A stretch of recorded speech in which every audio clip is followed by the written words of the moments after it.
नमस्कार। हिंदी साहित्य की क्लास में आप सभी का स्वागत। मैं डॉक्टर जसराज शर्मा।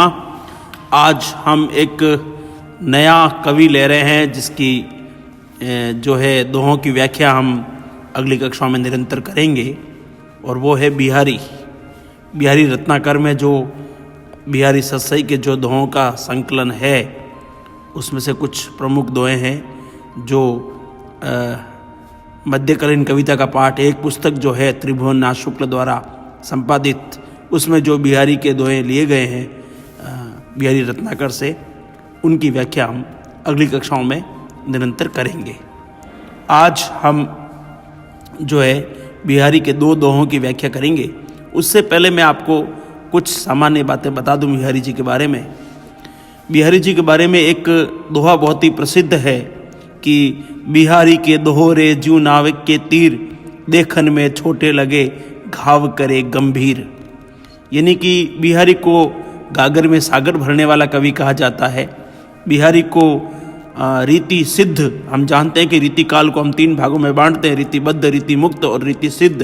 तो बिहारी जी को रीति सिद्ध कवि जो है वो हिंदी साहित्य में माना जाता है।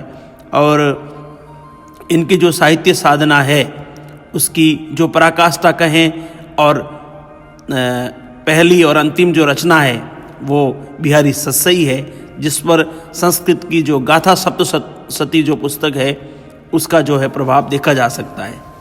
बिहारी जी जो है ऐसे कवि हैं जिन्होंने जो है अपने एक छोटे से छंद दोहे के द्वारा जो है राजा जय सिंह को, जो अपने कर्तव्य से विमुख हो चुके थे, उनको जो है अपना कर्तव्य बोध कराया था। आपने सुना होगा कि उन्होंने जब लिखा कि अली कली सो ही बद्यो आगे कौन हवाल, तो ऐसे जो बिहारी हैं इनके बारे में कहा जाता है, इनकी जो उपमाएं हैं, गागर में सागर भरने वाला कवि है ना, कल्पना की संहार शक्ति और जो भाषा की जो समाज शक्ति है उसका जो है खूब प्रयोग इन्होंने जो है अपने इन दोहों में किया है। इनकी जो कल्पना शक्ति है वो बड़ी अद्भुत है कि एक छोटे से दोहे के अंदर बहुत बड़ी गंभीर बातें जो है, और एक दोहे में एक बात ही नहीं अपितु काफ़ी दोहों में तो एक दोहे के अंदर ही जो है तीन चार तरीके से हम उसकी व्याख्या कर सकते हैं। तो ये जो अद्भुत जो कला है वो बिहारी जी के अंदर जो है विद्यमान है। बिहारी जी जो हैं वो दो जो है राजाओं का या बादशाहों का उनको जो है सानिध्य मिला। शाहजहाँ जो बादशाह है उसका सानिध्य कुछ समय तक मिला, और बाद में जो है इनको जयपुर के महाराजा जय सिंह का जो है वो सानिध्य मिला। अब हम इनकी साहित्य की जो बात है उस पर आते हैं। बिहारी की जो साहित्य साधना, जैसा कि मैंने आपको कहा, उसके एक प्रमुख जो कीर्ति स्तंभ है वो है बिहारी सतसई, जिसमें जो है 713 जो है वो छंद हैं, जिसमें दोहे भी और अंत में कुछ सौरठे भी हैं। और ये जो बिहारी सतसई है इसमें तीन जो है रस, या मैं कहूँगी जिसका त्रिवेणी संगम इसे कहा जाता है, वो है बिहारी सतसई में जो है वो श्रृंगार, भक्ति और नीति, इसका त्रिवेणी संगम बिहारी सतसई को कहा जाता है। यानी बिहारी जी ने जो है भक्तिपरक दोहे भी लिखे, उन्होंने श्रृंगार की बात भी की और उन्होंने नीति को भी जो है समझाया। तो अब हम व्याख्या शुरू करते हैं। आज दोहों की व्याख्या हम लेते हैं। आप मेरे साथ पढ़िएगा और ध्यान से समझिएगा। बिहारी बड़े ही जो है जो साहित्य के जो पाठक हैं वो बिहारी को एक कठिन कवि के रूप में भी देखते हैं, लेकिन जब आप समझोगे तो कोई कठिन नहीं है, समझने पर सब सरल हो जाता है। तो पढ़िएगा मेरे साथ में, फिर हम व्याख्या करते हैं इसकी। अपने अंग के जानी के जोबन नृपति प्रवीण, स्तन मन नयन नितंब को बड़ो इजाफा कीन।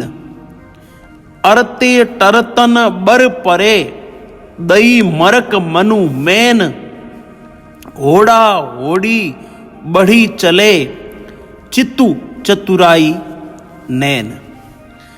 अब जब आप व्याख्या करेंगे तो पहले आप बिहारी जी का दो पंक्तियों में, दो वाक्यों में जो है सामान्य बात लिखेंगे कि जो है रचनाकार बताएंगे भी प्रस्तुत जो पंक्तियां हैं वो बिहारी सस्सई से या बिहारी रत्नाकर से जो है वो उद्धृत है और जिसके रचयिता रीति सिद्ध कवि जो है बिहारी हैं। और फिर आप जो है इन दोहों में जो प्रमुख बात कही गई है वो लिखेंगे। जैसे इसमें इन दोहों में जो है जो नायिका होती है जिसकी अभी अभी जो है वो युवावस्था को प्राप्त हुई है, अर्थात नव यौवन को प्राप्त जो नायिका है उसकी जो है यौवनावस्था का जो है यहाँ पर उसकी युवावस्था का जो है वो चित्रण यहाँ पर हुआ है कि उसमें क्या शारीरिक और मानसिक परिवर्तन जो है वो देखने को मिलता है, उसका जो है समूचा चित्रण है वो इन दोहों में बिहारी जी ने किया है। अब यहाँ पर जो है एक नायिका है या वो नायक भी हो सकता है जो किसी नायिका के नव यौवन का चित्रण कर रहा है। वो बिहारी जी के शब्दों में वो कह रहा है, देखो हम बिहारी को पढ़ें तब आप जो है उसको बिहारी के रूप में समझ करके आप उस अर्थ को जो है ग्रहण करें, है ना। तो बिहारी जी लिख रहे हैं यहाँ पर, अपने अंग के जानी के जो बन नृपति प्रवीण। अब नृपति का मतलब होता है राजा, ठीक है। प्रवीण का मतलब होता है चतुर। ये देखो, ये प्रवीण, ये चतुर, ये नृपति यानी राजा, ठीक है ना। पहले मैं सीधा अर्थ बता दूं आपको। और यहाँ पर आपको नितंब क्या होता है, नितंब बोलते हैं। मैं आपको नितंब के लिए नितंब शब्द ही बोलना साहित्यिक की दृष्टि से ज़्यादा उचित होगा। इसका कोई पर्याय जो है ऐसा उपयोग करें, ऐसा कोई शब्द नहीं है। तो नितंब बोलते हैं किसको, वो मैं आपको बता दूं।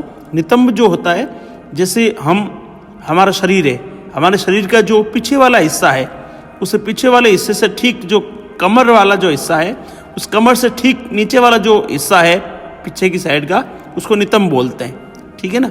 तो यहाँ पर जो है बिहारी लिख रहे हैं कि एक नायिका है जो वो अन्य नायिका को कह रही है, अन्य नायिका के जो है उस नव यौवन को देख करके वो कह रही है कि अपने अंग के जानी के जोबन नृपति प्रवीण। ये जो है जोबन रूपी चतुर राजा, प्रवीण मैंने चतुर, जोबन रूपी चतुर राजा, नृपति मैंने राजा, जोबन रूपी चतुर राजा ने अपना अंग समझ करके स्तन मन नैन नितंब, चार चीजें हैं कि जो है यौवन रूपी चतुर राजा ने इस नायिका के जो चार जो अंग हैं, स्तन, मन, है ना, जो है आंखें और नितंब, इनको जो है इनमें बड़ा इजाफा किया है। अर्थात कहने का भाव यह है कि यौवन रूपी जो चतुर राजा है, जो उसने नायिका के चारों अंगों का विशेष रूप से जो है उन चारों अंगों को विकसित किया है। चारों अंगों में जो है बढ़ोतरी हो रही है, उसका जो शारीरिक सौष्ठव है वो बढ़ रहा है। किस किस में, एक तो उसके स्तन, और एक जो है उसका मन और आंखें और नितंब, है ना। इन चारों अंगों में जो है विशेष रूप से जो है वो वृद्धि हो रही है। ये नवयौवन का जो आरंभ होता है ना, जब युवावस्था का आरंभ होता है तो उस समय जो शारीरिक परिवर्तन आता है, तो उसका जो है नायिका में क्या परिवर्तन आया उसका चित्रण किया जा रहा है। अब वो कह रहे हैं कि नायिका जो है दूसरी नायिका से उसके नव यौवन का वर्णन करते हुए कह रही है कि तेरे जो है ये जो चारों अंग हैं इनमें विशेष जो है बढ़ोतरी हो रही है, और बढ़ोतरी तो हो ही रही है, वो रुक भी नहीं रही है। अरते, देखो अगला ये दोहा लीजिएगा, अरते टरतन बर परे दई मरक मनु मैन होड़ा होड़ी चले चित्तू चतुराई नैन। अब वो कह रहे कि अर्ते, अर्ते का मतलब होता है हठ, अर मैंने हट करना है ना। अर्ते टर तन बर परे, मतलब हठ पूर्वक वो बढ़ रहे हैं। यानी जो शरीर जो ये जो चारों अंग हैं, वो मन को भी जो है इंद्रिय माना जाता है। मन भी एक इंद्रिय है ना, इंद्रियों में आता है, ज्ञानेंद्रिय में आता है मन भी, है ना। 5 ज्ञानेंद्रिय मानी गई है, और मन को भी जो है 11वीं इंद्रिय माना जाता है। 5 कर्मेंद्रियां, 5 ज्ञानेंद्रियां और 11वां मन, है ना। तो मन से जो है बिहारी मन को यहाँ लेकर के वो कह रहे हैं कि जो यहाँ पर मानसिक जो परिवर्तन आता है उसकी ओर संकेत कर रहे हैं मन शब्द दे करके, है ना।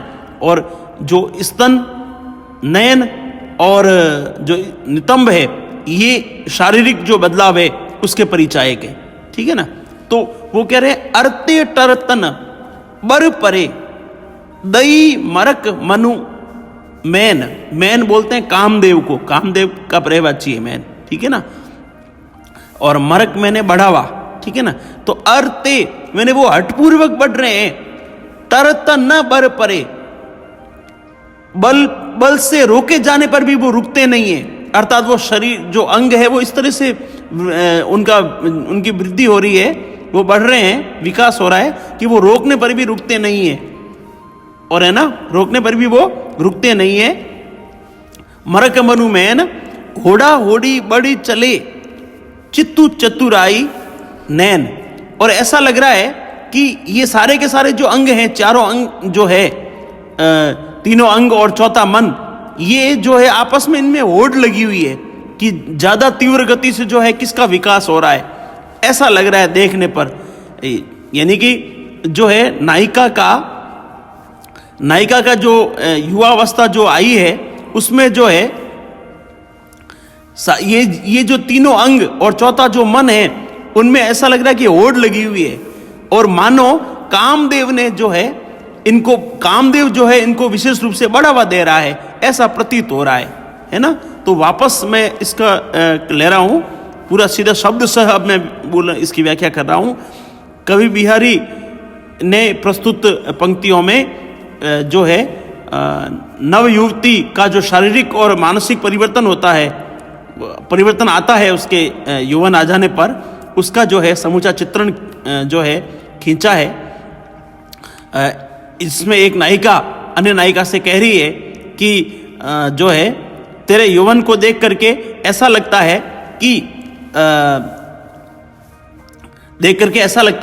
कि अपने अंग के जानी के जोबन नृपति प्रवीण, इस जवानी रूपी, इस जोबन रूपी जो है प्रवीण अर्थात दक्ष राजा ने जो है, सक्षम सशक्त जो है राजा है, उसने अपने अंगों को विशेष जान करके जो है इन अंगों को विशेष जान करके विशेष जो है उसमें वृद्धि की है, जिसमें स्तन, मन, आंखें और नितंब, इसका जो है विशेष रूप से जो है उसको बढ़ावा दे रहा है, उसमें विशेष रूप से बढ़ोतरी हो रही है। और बढ़ोतरी ऐसी हो रही है कि वो रोकने पर भी रुकती नहीं है, हठपूर्वक जो है ये शारीरिक सौष्ठव जो है वो विकसित हो रहा है। और उसको देख करके ऐसा लगता है कि ये चारों अंगों में जो है आपस में जो है होड़ मची हुई है कि कौन तीव्र गति से जो है विकास करता है। और इसको देख करके ऐसा लगता है, नायिका कहती है कि जैसे मानो जो है कामदेव है, मैंने कामदेव, मानो कामदेव है वो उसको बड़ा, उसके जो है चित्त और उसकी जो चतुराई और उसके नेत्रों में जो है कामदेव बढ़ावा दे रहा है, ऐसा प्रतीत हो रहा है।